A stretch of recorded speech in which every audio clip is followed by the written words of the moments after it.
Hello and welcome to another edition of 21 Minutes with KKB. My name is Kwabna Chenchehinibuati. Today my guest is a gentleman you all know. He's at one point in time he was described as one of the most powerful men in the country. He's still a very influential politician right here in Ghana at the time. A lot of people were saying that he was even more powerful than the vice president of the time. Well, I'll return in a bit to introduce my guest for today. Stay with us.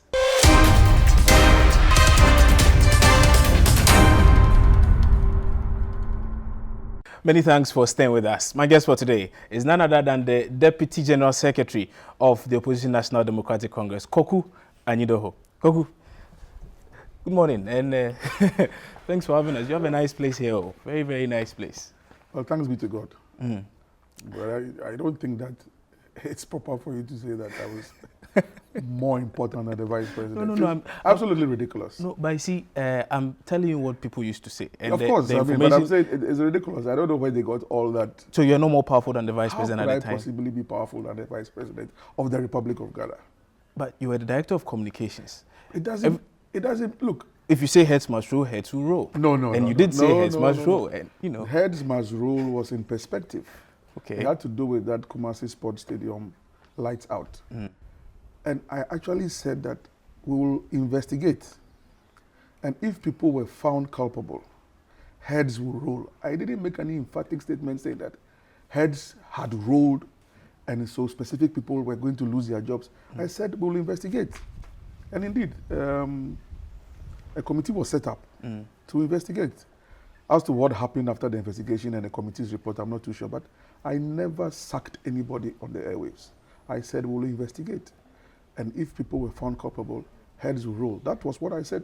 So that's how come to date, people will say I said heads must roll, but nobody is able to play the voice. Because if you play back the voice, you realize that what the people are saying is not what I said. That's why nobody has replayed my voice on the matter. They only say, it's part of political propaganda. I can grant the MPP at the time, they were in opposition. They would want to make a meal out of nothing. And but I guess it comes with the job. It comes with the terrain. And some of it, I'm telling you, you got to take it. I mean, it wasn't easy. Speaking for the President of the Republic of Ghana, being his right-hand man, his confidant, you can expect that I'm sure out of sheer jealousy, out of fear, sheer envy, people will just want to frame up things. But hey, I enjoyed every moment. You had people even within who were envious of you? Oh, certainly. It comes with the job. I mean, Jesus Christ had only 12 disciples. There was one within. So how much more? You know, it comes with the terrain. You'll get people from within. Of course, the most vicious hackers are always from within. I mean, the external ones, they can only throw stones from afar. But it's from internal that it happens. And hey, but President Mills is gone. May he so rest in peace. And I enjoyed every moment of my association with President Mills. You say you are the one person who had his ear. I don't think I was the only person who had his ear. You are the one person whom he would consult if he used to do anything, if he used to take any critical decision. No. And I wouldn't even consult his vice president. No, it's impossible. I was his speech writer. I wrote his speeches in opposition and in government. And to be a speechwriter of a president, certainly there must be a very close relationship. At least that's what I believe in. Because to put words in the mouth of a president of the republic, he must trust you. That you give him something that he will say that will touch hearts, heal wounds, touch minds, give hope. And so I also had to get into President Mills. But the information is that he had his Council of State. You barred a lot of people from getting access to him, including the vice president at the time. That's John Mahama. Falsehood is rumor. I mean, if anybody who knows how the castle is configured, the president is on the top floor, on the same floor as his vice president. There's a dedicated corridor between the president and the vice president. They are the only ones who use it. Nobody else is allowed to use that corridor. So the vice president will walk directly to the president's office. My office was beneath that level. Even me, when I'm going to the president, I have to go through his ADC. I didn't have unfettered access to the president. So I'm beneath them. They are on that floor. How come I was able to stop the vice president from seeing his president? That's the question a lot of people are asking. It was just rumor. It was just falsehood. But you see, at that time, President Mills would tell me, Koku, stay focused. Stay focused. I am the president. I'm the one you're working for. For as long as I'm happy with what you are doing, stay focused. Don't allow people to derail you and off-track you. So I heard all kinds of things. Some was it that I used to hold the shirt of the vice president to his neck. You never did that? Is it possible? I don't know. You At tell me. no point in time did the vice president walk around without bodyguards and security. And their first mandate is to protect him. So how dare me attempt to hold the neck of the vice president and I will not be beaten? You were an embodiment of the president at the time. No, please don't. And they're saying you were very powerful. President Mills was a disciplinarian. Did he ever discipline you? Certainly, several moments, several for times. Oh, I mean, I will do something that, a typical one was when, a typical example, this was even actually before he became president. This was during the campaign before 2008 elections. He gave me strict instructions that he didn't want his son, Kofi, to become an issue for discussion in the media. And Kofi had then come down from the UK to participate in the campaign to support his dad. Specifically when Ejumako Enyanesian constituency. But I, as a communications expert and a politician, thought that Kofi's coming down should be made public. Because the MPP and the opposition at the time were passing all kinds of vile comments about the then candidate. He didn't have a son, he was this, he was that. You know, all the things they said. I will not repeat them because they are too heavy for my mouth. And so I thought that it was a fine opportunity to let the whole world know that the man had a son and that he was a father. You understand?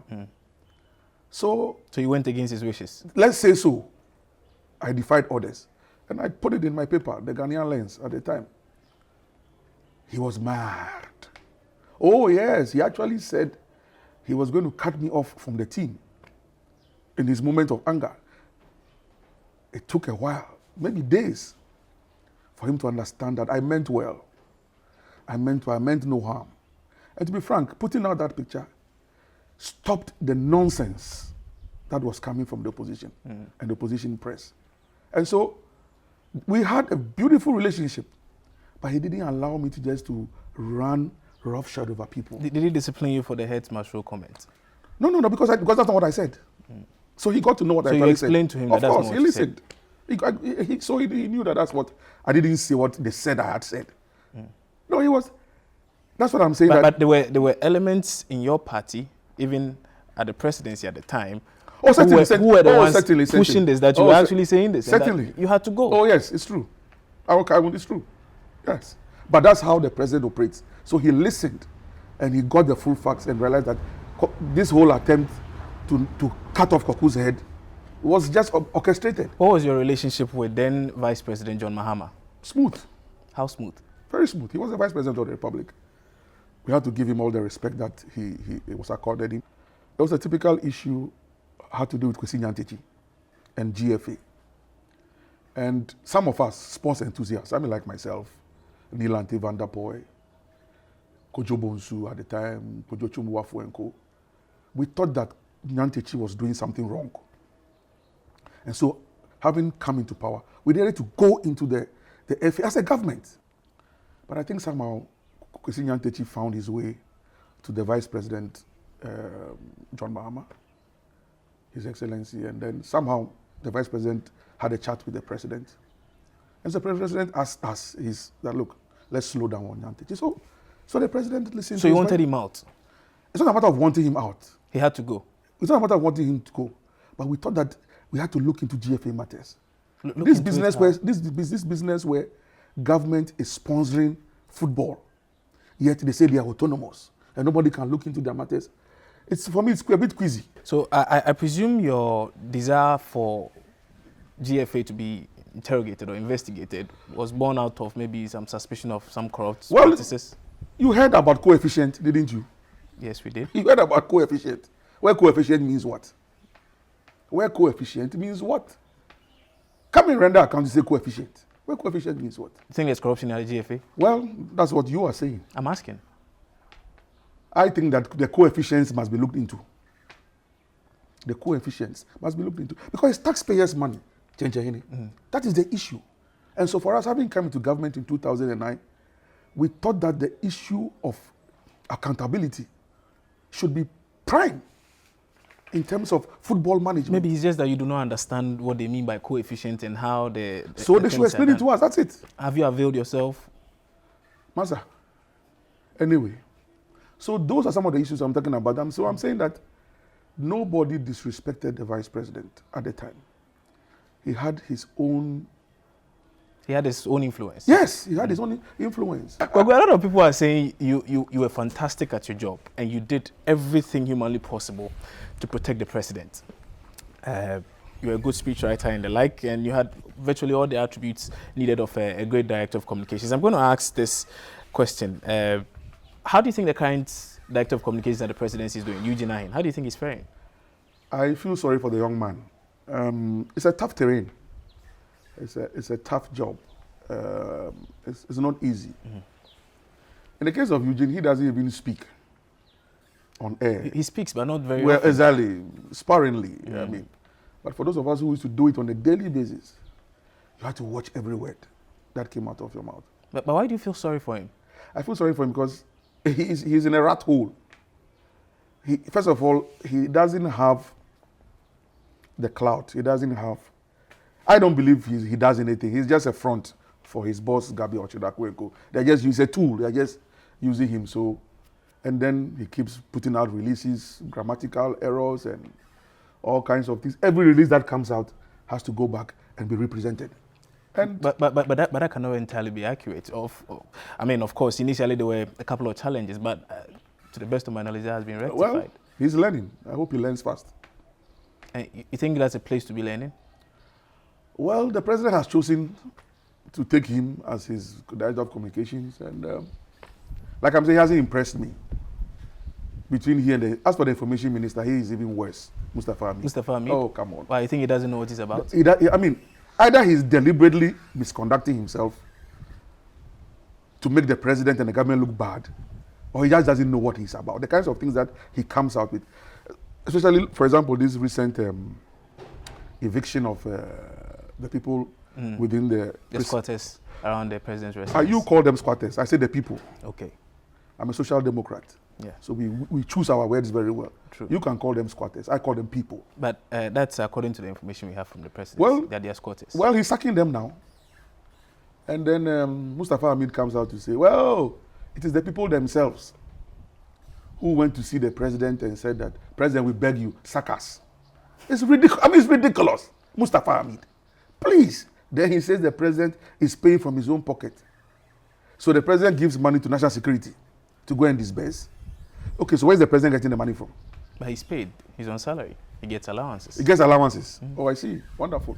I hope Martin Amidu will investigate that matter. Under John Mahama, there were some instances of miscommunication. I agree. A number of times. I agree, but I wasn't director of communication at the time, so I can't speak to that issue. I'm talking about my time. So what do you think happened at the time? I cannot conjecture. They were as incompetent or inefficient I cannot conjecture. I cannot conjecture on that one. And I read somewhere that you actually said because of some of these lapses in communication in the NDC at the time, that's one of the main reasons why you even decided to run for the position of Deputy General Secretary, so that you can help in your own small way to protect and push then President John Dramani Mahama. Certainly. And also to ensure that the communication lapses Certainly. are fixed. I mean, look, people don't know that I always, you know, I remember I used to tell President Mills that, say, after your 8 years, when you are leaving office, I'll live with you. We'll set up your foundation, and just like Frank Ejekum is doing for President Kufuor, I will do for you till death do us part. Then you say, Koku, why do you keep saying that you will get out of politics when I'm getting out of politics? I said, we have to move on and do things. So for me, when he passed on, sadly so, I knew it from the word go that there was a change of the order or the change of the guard. I was not born to become director of communications for life at the presidency. So psychologically and mentally, I knew that things will change. And so I'm not bothered about the fact that things changed and I was no more director of it didn't bother me one bit. My duty was to serve the government and the party. You can either serve from the front, from the side, or from behind. With President Mills, I served from the front. So it didn't bother me at all now to go to the party and still serve and support the government. With Mahama, you served from where? Oh, I served frontally from the party, but governmentally from behind, because I was not part in the forefront of government. Didn't play much of a role in John Mahama's government? No, not much. He didn't see you as a good fit for his team? You can ask him that question, but I'm saying that... Do you think you would have been a good fit in his team? I'm saying that I was part of the party. I'm asking whether you think you would have been a good fit in his team. I'm not about to self-eulogize, but all I'm saying is that from the party's perspective, we supported the government. Why? Comfortable lead. Who was I working for? Was it not John Mahama? Whose name did I mention in that press conference? John Mahama is in a comfortable lead. Some say he just did that so people could mock him. I ain't going to get it right, is it? No matter what I do, I won't get it right. Is that not it? So no, you see, because there's a certain entrenched mindset but why and a certain entrenched position. But why do you think that exists? It didn't just come up, did it? Well, it was orchestrated. By whom? By those who decided to do it. And for what? Well, you have to ask them. What was your assessment of the NPP government in this Total failure. Total failure. Total, complete failure. What is working in this country? No jobs. But there's no doomso, at least. Oh, no doomso. What? If for nothing where at ask all. Ejakun, the energy minister, whether he has invested 1 peso in the energy sector. These are all things that John Mahama's government put in place. The ordinary Ghanaian just wants to know that when I get home, I have light. Fine, but we are saying that the Mahama... that's something you didn't... That's something what are you talking about? You didn't give them. The Mahama administration put in... These are married things that they are making noise about. Why? The Atuabu gas. Who put it in place? So we invested substantially in the energy sector before leaving. In bloated contracts, they say. Well, that is up to you. That's up to the court to decide. All I know is that we invested heavily. I know nothing about bloated contracts. We invested heavily. And so we are benefiting from the investments that we did at the time under President Mills and President Mahama. You think the NPP has not done anything in the past, what, a year, one year, what have they done? There's 110 ministers. There's free SHS. Free SHS. The interest rates are coming down.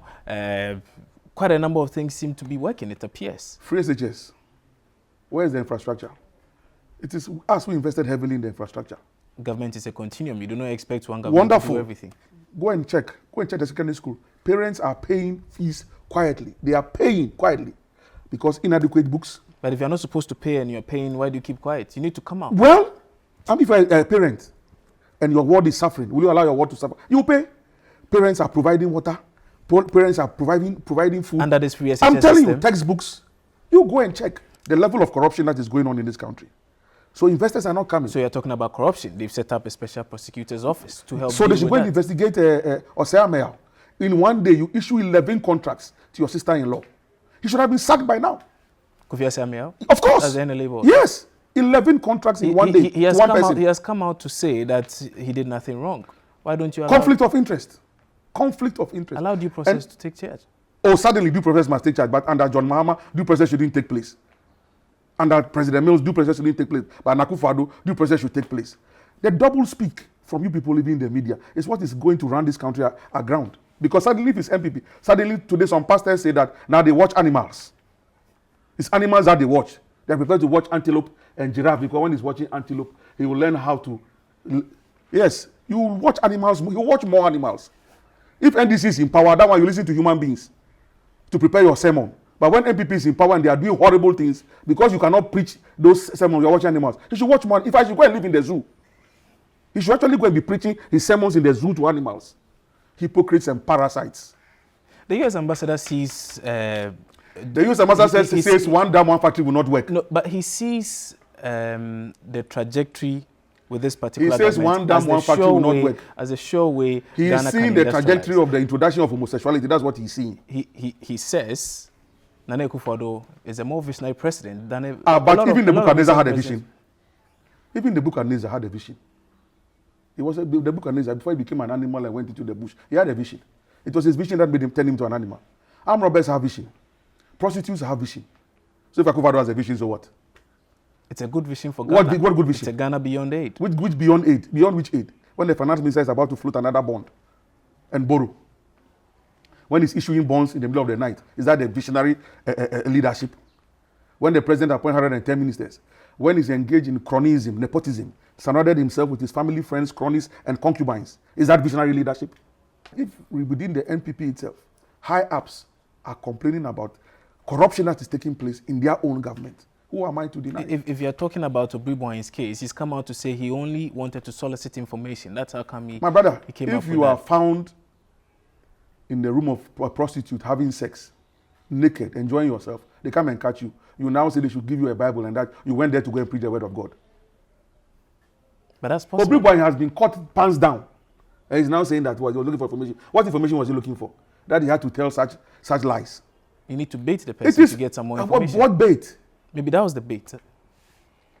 Look, the man says that John Boydu is very wicked.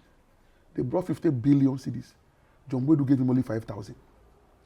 And that they have been issuing out contracts at the party headquarters. John Boydu has never called him to bring a letterhead and come and take any contract. He calls DCs and MCs and ministers, they don't mind him. Master, the man was serious. So he only now has to come and withdraw because he's found himself in hot waters, but he was serious. Some former appointees of John Mahama, we are told, should be getting ready to face trial. Well, already the AG says the dockets of some of them have already been sent. So we have, for instance, the former chief executive of Koku Anyidoho and one Seidu Agongo standing trial, well, getting ready to stand trial for on 27 counts of whatever. Your take on that? Seeing that you've suggested that you also be prosecuting them should you come back to power. Mm-hmm. What's your take on this? Take on what?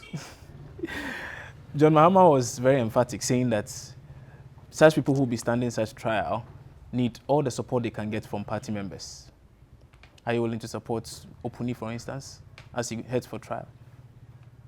What did you say? Are you willing and ready to support people like Opuni and several others who may be standing trial for misconduct while in office? You are saying misconduct. Alleged misconduct. Thank you. These are just allegations. And we have a justice system that operates, and we believe operates fairly. So the courts will talk. We'll support with lawyers. We'll support with technical assistance, whatever can be done. And we believe that justice will prevail at the end of the day. Some say you've done great work for the NDC as Deputy General Secretary. You've actually, well, you've tackled a lot of things the NPP has put out there as Deputy General Secretary. Now your party should be going to Congress anytime soon. Are you standing for the same position or going for a different one?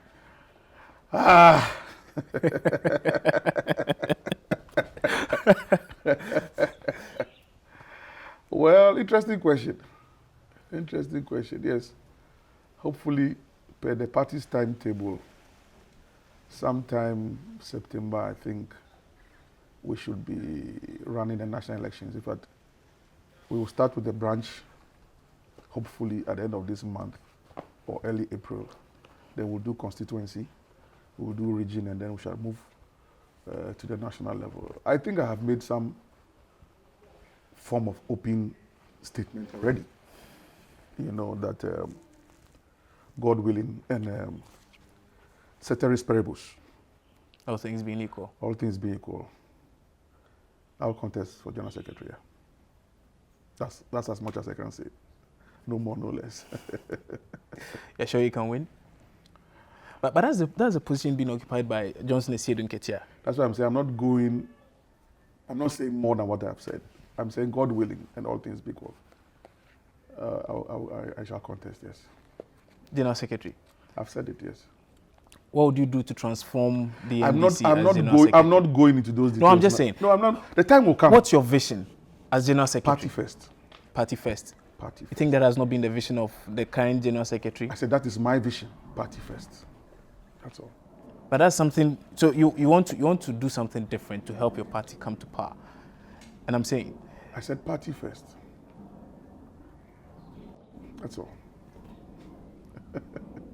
Koku Anyidoho has been our guest today on 21 Minutes with KKB. He has actually said quite a number of things, and he's saying that he will be contesting for the position of General Secretary of the National Democratic Congress. And well, his mantra is what? Party first.